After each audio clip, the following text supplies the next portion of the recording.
On our 10th wedding anniversary, I asked for a divorce. Aaron sneered.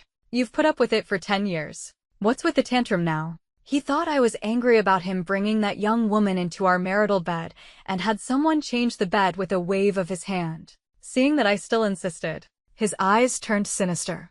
You'd better not regret this. Everyone thought I would cry and throw a fit on the way to the registrar's office and then change my mind at the last minute, continuing our love-hate relationship with Aaron. But no one knew that this time, I really didn't care about him anymore, even though I was mentally prepared. I never expected him to bring her into our bedroom, onto our marital bed. Through the door, I heard the girl's jealous voice. You've been with her for 10 years, and you've only been with me for 10 days. I'm so jealous of her. Aaron's voice was full of doting. Didn't I promise not to go? What's wrong? Weren't you satisfied just now? It wasn't until the sounds inside became muffled that I kicked the door open. The girl who had been on top quickly ducked under the covers, even through the blanket. I could see her trembling. Aaron looked up, his eyes still flushed. And he wasn't angry to see me. He patted the person under the covers and then got out of bed, picking up his bathrobe from the floor and putting it on, his expression nonchalant. Why are you back so early? Weren't you satisfied with the gift, or was the party not grand enough? Seeing that I didn't speak, he sighed. Iris, your appetite is getting bigger and bigger. I don't know how to satisfy you anymore. The satisfy he was talking about here and the satisfy he had just said to the girl were two completely different things. But I still felt a wave of nausea. Aaron laughed at my reaction. Feeling nauseous now, isn't it a bit late? He handed me the water glass from the bedside table. Drink some. It'll help. When I didn't take it, he followed my gaze and saw the faint lipstick mark on the glass. He apologized playfully. Sorry. I didn't see that. I couldn't take it anymore. I snatched the glass and threw the water in his face. Aaron, let's get a divorce. Hearing my words, Aaron raised an eyebrow, a spark of interest in his eyes. Suicide attempts. Disappearances. You're tired of those games. So now you're playing the divorce card.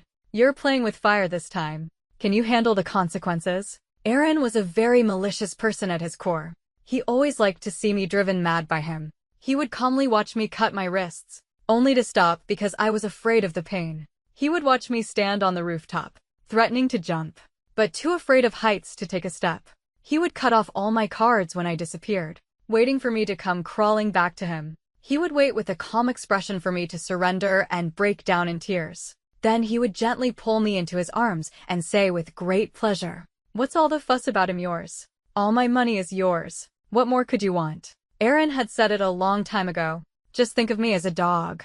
Let me off the leash to run around sometimes. But every dog knows where its home is. But this time, I didn't want to do as he wished anymore. I looked at him, still resolute. Yes, a divorce. On the way to the registrar's office, Aaron tapped on the car window intermittently. I'm curious. What excuse will you come up with this time? Car breaks down out of gas or a deranged attempt to cause an accident. Seeing that I didn't speak, he took out his phone and called the housekeeper. Tell Chloe to get out and throw away the bed. Order a better one. Chloe was the girl who had been hiding under the covers. She was 20 this year, in the prime of her youth. Coincidentally, I was also 20 when I met Aaron. The difference was, Aaron doted on Chloe. But he had only and humiliated me back then. Aaron didn't say anything else after the call, but I knew he had said it for me to hear. In his eyes, he had already made a concession. Now it was up to me to accept it. After 10 years of marriage, we both knew each other's little tricks. But this time, I didn't take the olive branch he offered. Instead, I floored the accelerator. When we arrived at the registrar's office, Aaron still had a playful smile on his face. My hand trembled as I filled out the forms. Aaron put his arm around my shoulder, a chuckle escaping his throat. Planning to feign illness, need me to help you up later. It wasn't until I handed him the completed form with my signature that the playful look on his face cracked. His smile froze. Iris, are you sure you want to play this game? Don't expect me to coax you back like last time. The last time Aaron was referring to was 10 years ago. I had caught him on multiple dates, kissing other girls. Finally, I couldn't take it anymore and broke up with him, disappearing for 10 days. When Aaron found me, looking disheveled, he quickly married me. At that time, he held me so tight. Iris, I was wrong. I'll never do it again. Don't leave me. Recalling the past, my body trembled more and more, but I still said nothing. Aaron stared at me and slowly signed his name. Iris. You'd better not regret this. After the divorce certificate was issued, I took it and turned to leave. Behind me, I heard Aaron on the phone. Pack your things. From today on, you're moving in with me. He made another call. John, don't bother changing the bed. The hospital called and said Noah's condition was getting worse, and I needed to go back immediately. Noah was my childhood sweetheart. He had been in a coma for 13 years and had only woken up a week ago. I had been with him the whole time, but this time, getting the divorce had taken a long time. I rushed back to the hospital and turned off my phone. From today on, I would be with him, wholeheartedly. Soon, the doctor said he could be discharged. Noah was very happy. I told him I needed to go home and pack some things first. Be a good boy and wait for me to come back and get you. Okay. I needed to go to Aaron's house to get some things. But after trying the passwords several times and failing, I realized he had changed the locks. I took out my phone and called him. His tone was harsh. Well, finally run out of money. You lasted longer than I thought this time. But I can't come back now. Chloe is too clingy. Even more than you. Why don't you come over? You scared her half to death with that kick last time. She's probably afraid of you. If you come, she'll probably leave on her own.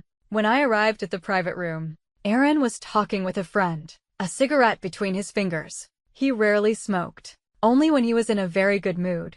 I can't wait to see what new tricks Iris will pull this time. I'm tired of her old games. Aaron tilted his head back, and the smoke enveloped his face, but it couldn't hide the smile on his lips.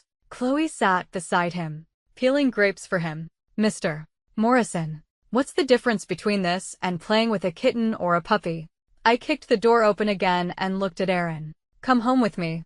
Aaron glanced at Chloe beside him. You'll have to ask her. I grabbed his collar and dragged him out of the room. A cheer erupted from the crowd. Even Aaron let out a low chuckle. TSK.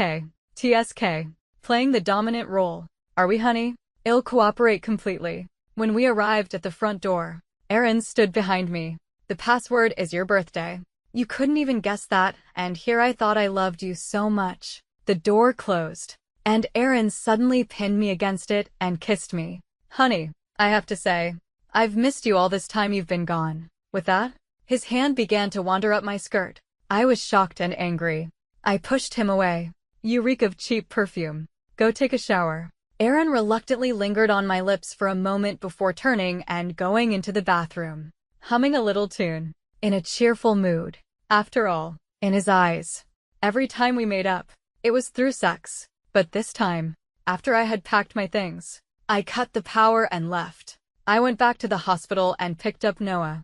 After bringing him home, he became very withdrawn.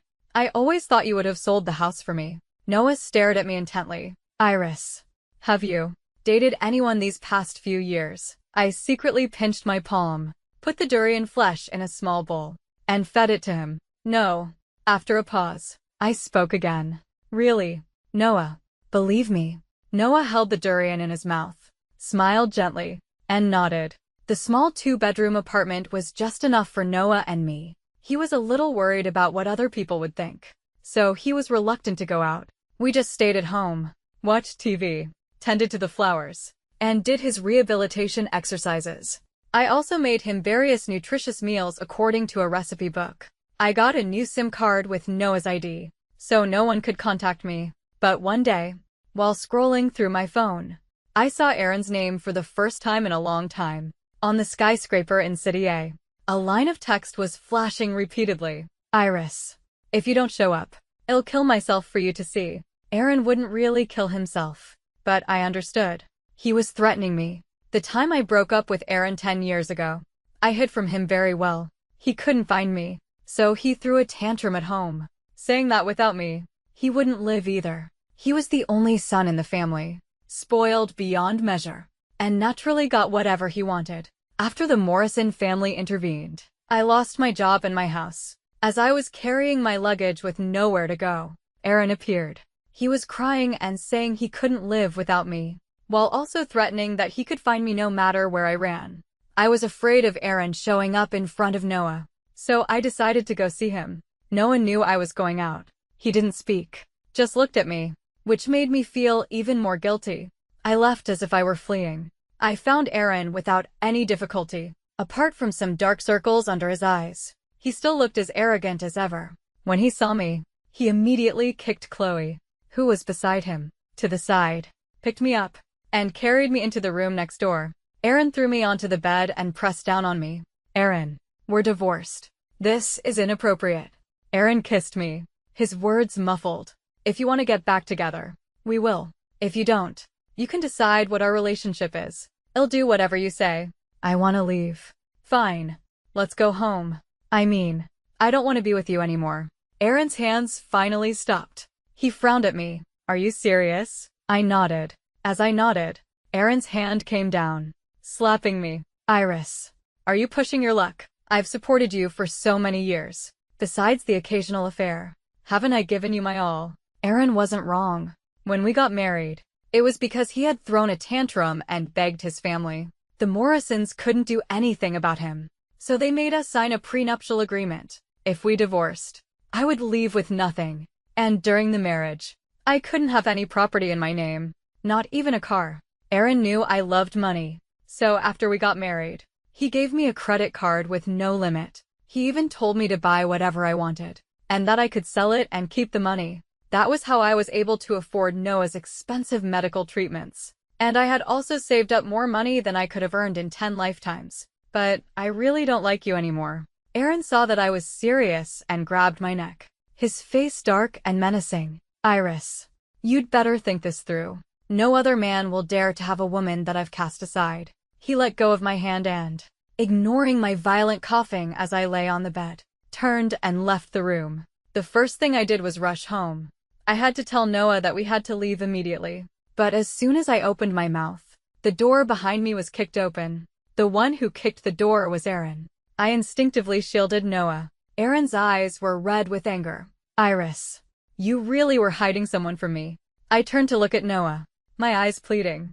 Can you go back to your room first? Noah looked at me, blinked, and then walked away without even glancing at Aaron. When Aaron saw him leaving, he reached out to grab him, but I stopped him. Please, let's talk outside. Aaron followed me out, breathing heavily. Iris, are you blind? A man who just hides behind a woman when there's trouble? You're into that.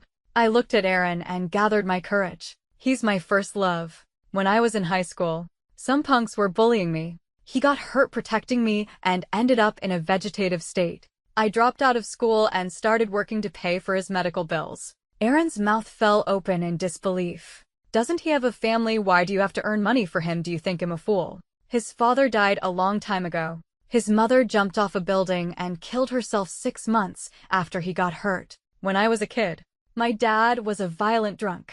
My mom couldn't take it and left. I became the target of his abuse. If it weren't for him and his mom taking care of me since I was a child, I would have died a long time ago.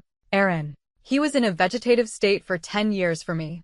I could spend the rest of my life repaying him, and it wouldn't be enough. Can you please let me be? I fought back the urge to cry, my body shaking with suppressed sobs. I didn't know if this would make Aaron let me and Noah go. I was gambling on his arrogance, his disdain, and the fact that he didn't really have any feelings for me, that he just thought I was clean and controllable. After all, the reason he had decided to be with me in the first place was because he had seen the red stain on the sheets after our first night together. I had seen the shock and joy in his eyes. So from then on, I had deliberately kept my distance from all other men. But Aaron's next words left me stunned. So in these 10 years, have you ever loved me? My silence was taken as a yes. He pulled me into his arms. Come with me now, and I can pretend that none of this ever happened. I'll cover all of his future medical expenses, and I'll also take care of all his expenses for the rest of his life. My heart was pounding. I told Aaron in a voice so low I could barely hear it myself. Give me some time to think. Fearing Aaron wouldn't believe me, I gave him a quick kiss. I watched him leave before I finally let out a sigh of relief. I looked at the closed door, which had never been opened, and leaned against the wall. Thinking for a long time, I thought about where Noah and I could go, how to explain my relationship with Aaron, and how to explain it in a way that he would agree to leave without waiting for his aunt. I squatted until my legs were numb and the sky was completely dark before I went back to the room. Noah was sitting by the window, looking at the stars. No one knew what he was thinking. I sat down next to him. Noah, let's go on a trip. Once we leave, we won't come back. A small smile curved Noah's lips. Okay. We didn't talk about what Aaron and I had discussed. We just talked about where we would go first, where we would go next, and whether we would take a plane or a train. Noah said he had never been on either and wanted to try both. We talked until midnight, ordered takeout, and after we were full, I fell into a deep sleep. In a daze, I thought I heard Noah talking. Iris, I miss my mom. Can we wait for her to come back before we go? I was woken up in the morning by a commotion outside. I habitually went to Noah's room to check on him, but he wasn't there. I looked out the window with a great sense of unease. Not 10 meters away, on the ground, lay Noah's bleeding body. I stumbled downstairs, and looking at him being covered with a white sheet by the paramedics, I felt as if the whole world had gone silent. I only knew that I was crying loudly, asking what had happened. I watched the person in front of me, their mouth opening and closing, but I couldn't hear a word they were saying. When I woke up again, I was in the hospital. There were police and nurses. They said Noah had fallen from a height and had died on the spot. A neighbor in the community had called the police and the ambulance. The surveillance footage also confirmed that he had climbed onto the roof himself. The police were puzzled as to why an old residential building would have surveillance cameras on the roof. A young person from the community explained that 10 years ago, someone had died, and their family had made a scene with the property management, claiming that the roof had safety hazards that had caused the person to fall. Later, the police investigated the scene and, by examining the deceased's footprints, confirmed that the person had gone to the roof with a clear purpose and had jumped without any hesitation. After that, the property management installed surveillance cameras to prevent similar incidents from happening again. It is said that the person who committed suicide 10 years ago also lived in the same building as you. What is your relationship? I was trembling all over and couldn't say a word. Noah had chosen to jump from the same place where his mother had committed suicide. It couldn't be a coincidence. In fact, back then, I had to make a scene with the property management because, on the one hand, I couldn't believe that Andy would abandon Noah, and on the other hand, because with her gone, there was no money for his medical treatment. I, looking dazed, went to the property management and asked for compensation. They looked at a little girl, both annoyed and helpless, and kept telling me that it was no use coming to them. Did I not know it was no use coming to them? But who else could I turn to? I rushed back home and searched every corner of Noah's room, but I couldn't find a single word he had left for me. He had woken up so suddenly, and then he had left so suddenly, for good. I looked around this apartment, which I had bought with my freedom and my body, and suddenly felt that my choice had been wrong.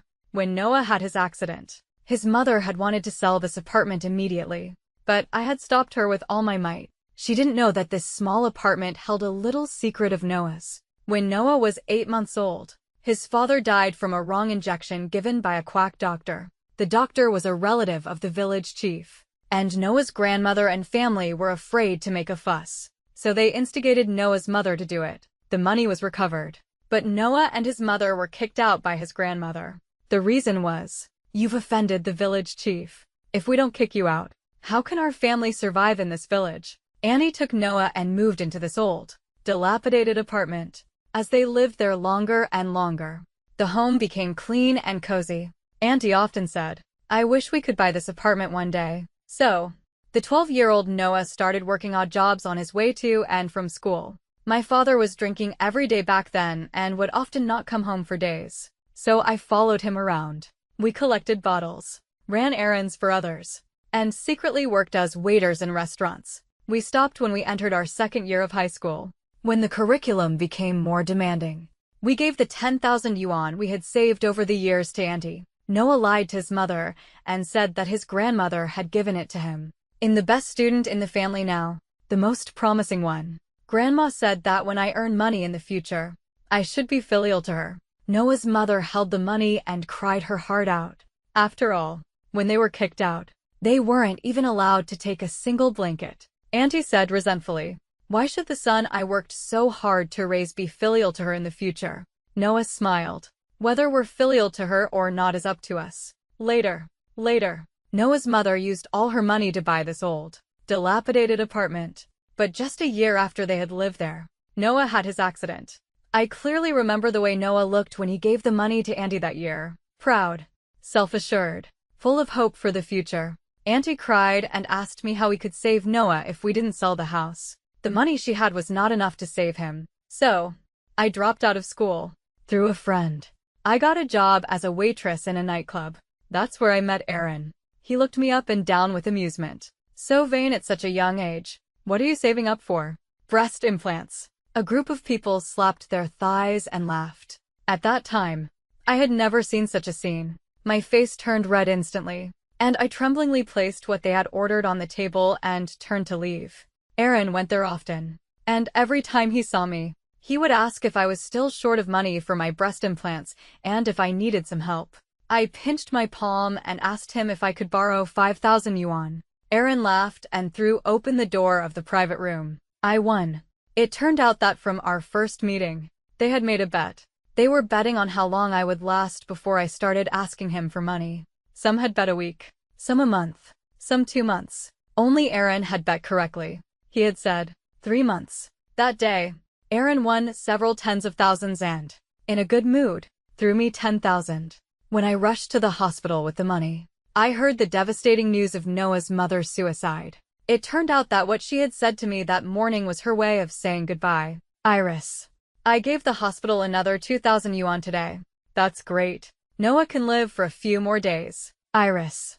I really wish Noah could wake up and call me mom again. After the funeral, I hid in their apartment for several days, feeling that the future was bleak. I wanted to die, but I couldn't bear to leave this world.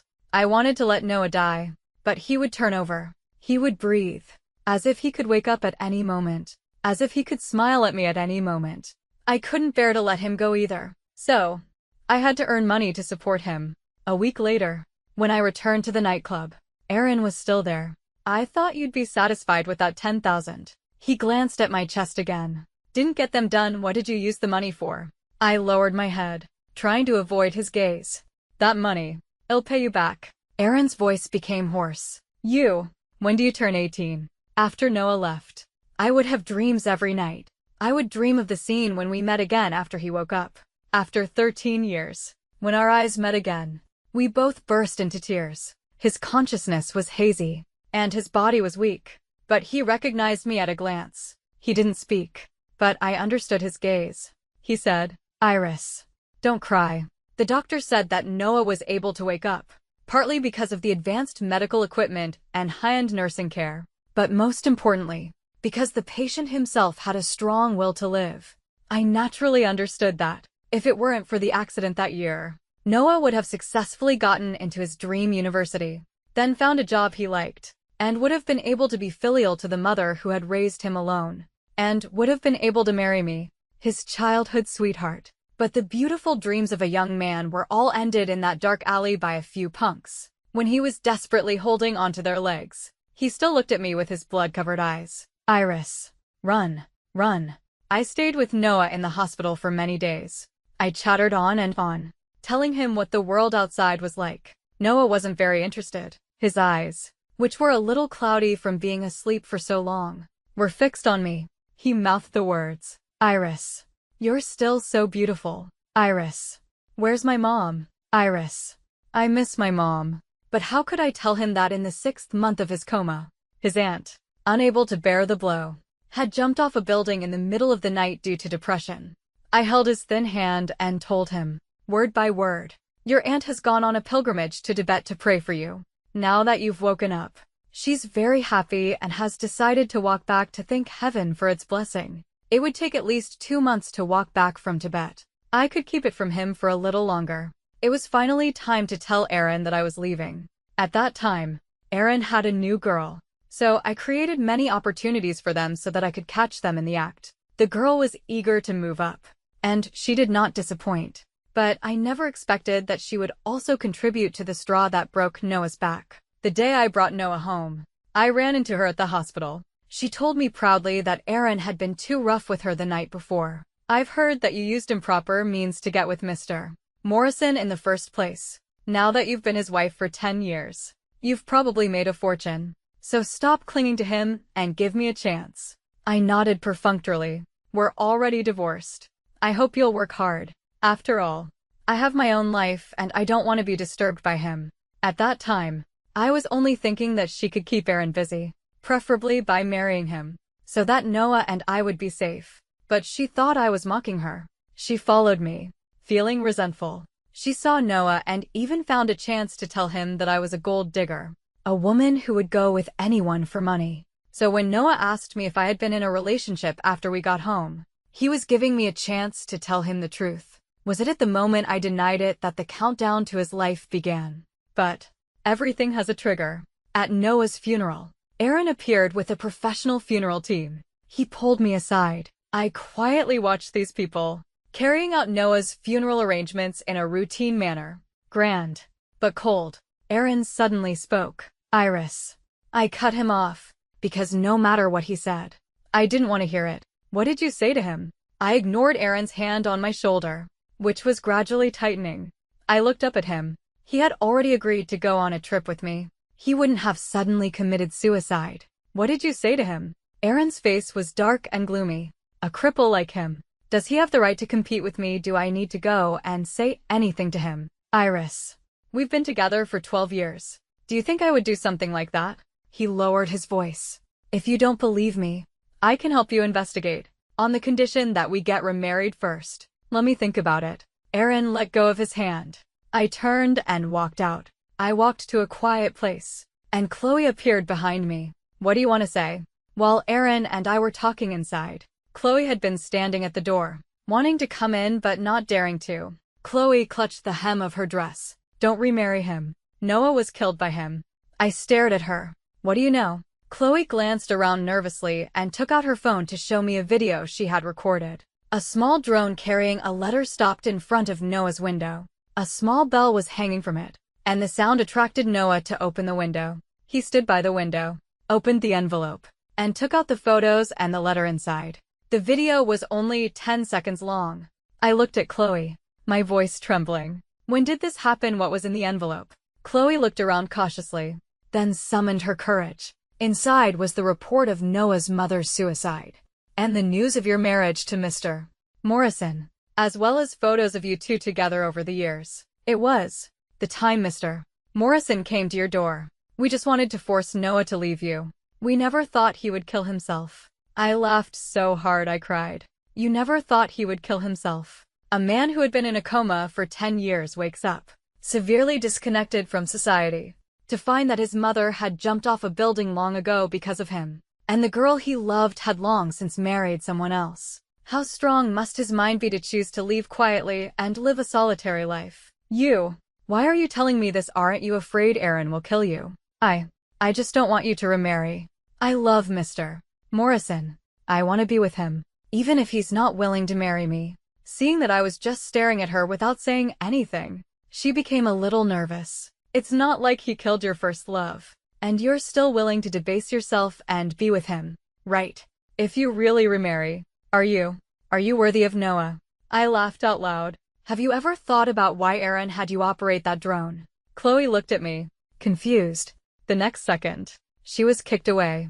The one who kicked her was Aaron, trying to drive a wedge between me and my wife Chloe. Are you tired of living? Honey, don't believe what she says. She's just trying to cause trouble between us. I took a step back. You two can sort this out yourselves. I'm leaving. Aaron's voice was deep. Wait for me.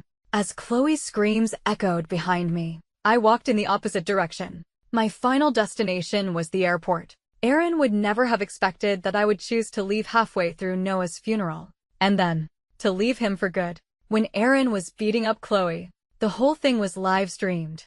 At first, netizens thought it was some kind of tasteless publicity stunt, but as they watched, they realized something was wrong. So, halfway through the beating, Aaron was caught by the police. When he was pinned to the ground, netizens realized that the perpetrator was actually the heir of the Morrison family, with solid proof of the assault. The Morrison family was temporarily unable to do anything, but Chloe was lucky to have survived. The Morrison family tried to settle with her, and she agreed very decisively. She didn't want money. She just wanted Aaron to agree to one thing. So, Aaron was quickly released, and the two of them officially announced their relationship that same day. One was all smiles. The other was gloomy and cold. Seeing this news from across the ocean, I couldn't smile. I knew that with my limited abilities, I couldn't touch Aaron. But to be able to saddle him with a woman he didn't like, would that torment him for a while? It would be best if every time he saw Chloe, he would be reminded of the most humiliating stain in his life, and then he would beat her again. So, I paid some domestic social media outlets to bring this matter up from time to time. Even if they forgot over time, there would always be someone to remind them. So be it. I hope that in this life, you two will never have a moment of peace.